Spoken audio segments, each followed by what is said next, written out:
ರಾಜ್ಯದಾದ್ಯಂತ ಲೋಕಾಯುಕ್ತ ಪೊಲೀಸರು ಭ್ರಷ್ಟ ಅಧಿಕಾರಿಗಳ ಮನೆಗಳ ಮೇಲೆ ದಾಳಿ ನಡೆಸಿದ್ದಾರೆ. ಇವತ್ತು ಬೆಳಗ್ಗೆ ಟ್ರಾನ್ಸ್ಪೋರ್ಟ್ ಇಲಾಖೆ ಜಂಟಿ ಆಯುಕ್ತೆ ಶೋಭಾ ಮನೆ ಮೇಲೆ ದಾಳಿ ನಡೆಸಿ ಅಧಿಕಾರಿಗಳು ಪರಿಶೀಲನೆ ಮಾಡಿದ್ದಾರೆ.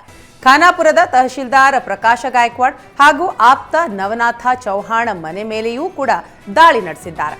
ರಾಯಚೂರಿನ ಗಿಲ್ಲೆಸೂಗೂರು ಜೆಸ್ಕಾಂ ಕಚೇರಿ ಹಾಗೂ ಜೆಸ್ಕಾಂ ಎಂಜಿನಿಯರ್ ಹುಲಿರಾಜ್ ಮನೆ ಮೇಲೆ ರೇಡ್ ಆಗಿದೆ. ತುಮಕೂರು ಆರ್ಟಿಒ ಬ್ರೋಕರ್ ಸತೀಶ್ ಮನೆ ಮೇಲೂ ಕೂಡ ದಾಳಿ ನಡೆದಿದೆ. ಸತೀಶ್ ಬೆಂಗಳೂರಿನಲ್ಲಿ ನಿವೃತ್ತ ಆರ್ಟಿಒ ರಾಜು ಪರಮಾಪ್ತನಾಗಿದ್ದು, ಲೋಕಾಯುಕ್ತ ಎಸ್ಪಿ ಲಕ್ಷ್ಮೀನಾರಾಯಣ ನೇತೃತ್ವದಲ್ಲಿ ದಾಳಿ ನಡೆದಿದೆ. ಚಿಕ್ಕಮಗಳೂರಿನಲ್ಲಿ ಆದಾಯ ಮೀರಿ ಆಸ್ತಿ ಸಂಪಾದನೆ ಆರೋಪದ ಅಡಿ ವೈದ್ಯಾಧಿಕಾರಿ ಡಾಕ್ಟರ್ ಎಸ್ಎನ್ ಉಮೇಶ್ ಮನೆ ಮೇಲೂ ಕೂಡ ದಾಳಿಯಾಗಿದೆ. ಬೀದರ್ನ ಸಣ್ಣ ನೀರಾವರಿ ಇಲಾಖೆಯ ಇನ್ಸ್ಪೆಕ್ಟರ್ ರವೀಂದ್ರ ಮನೆ ಮೇಲೆ ಲೋಕಾಯುಕ್ತ ಅಧಿಕಾರಿಗಳು ದಾಳಿ ನಡೆಸಿದ್ದಾರೆ.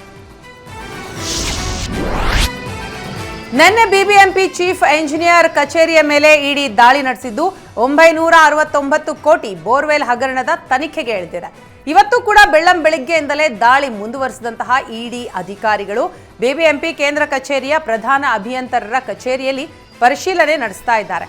ಚೀಫ್ ಎಂಜಿನಿಯರ್ ಪ್ರಹ್ಲಾದ್ಗೆ ಇವತ್ತು 10 ಗಂಟೆಗೆ ಕಚೇರಿಯಲ್ಲಿ ಹಾಜರಿರುವಂತೆ ಸೂಚನೆ ನೀಡಲಾಗಿತ್ತು. ಚೀಫ್ ಎಂಜಿನಿಯರ್ ಹಾಜರಾಗುವ ಮುನ್ನವೇ ಇಡಿ ಅಧಿಕಾರಿಗಳು ಎಂಟ್ರಿ ಕೊಟ್ಟಿದ್ರು. ಚೀಫ್ ಎಂಜಿನಿಯರ್ ಪ್ರಹ್ಲಾದ್ ಬಂದ ನಂತರ ಇಡಿ ಗ್ರಿಲ್ ಮಾಡಿದೆ. ಸಿಎಂ ಸಮ್ಮುಖದಲ್ಲೇ ಶರಣಾಗಲು 6 ನಕ್ಸಲರು ನಿರ್ಧರಿಸಿದ್ದಾರೆ.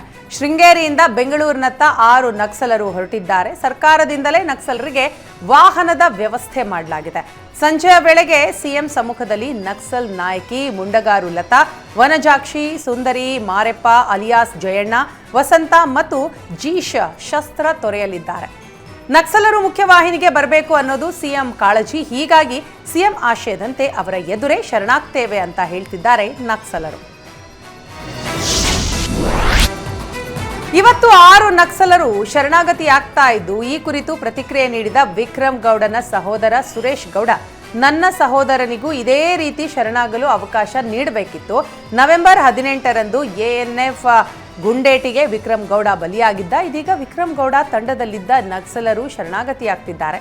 ಶರಣಾಗುವ ನಕ್ಸಲರಿಗೆ ನೀಡುವ ಪರಿಹಾರ ನಮಗೂ ನೀಡಿ, ನಾವು ಬಹಳ ಕಷ್ಟದಲ್ಲಿದ್ದೇವೆ, ಬಾಡಿಗೆ ಮನೆಯಲ್ಲಿ ವಾಸಿಸ್ತಾ ಇದ್ದೇವೆ ಅಂತ ಸಹೋದರ ಸುರೇಶ್ ಗೌಡ ಹೇಳಿದ್ದಾರೆ.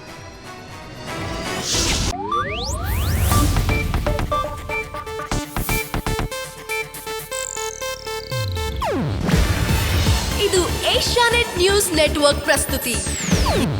ನೀವು ನೋಡ್ತಿದ್ದೀರಾ ಏಷ್ಯಾನೆಟ್ ಸುವರ್ಣ ನ್ಯೂಸ್.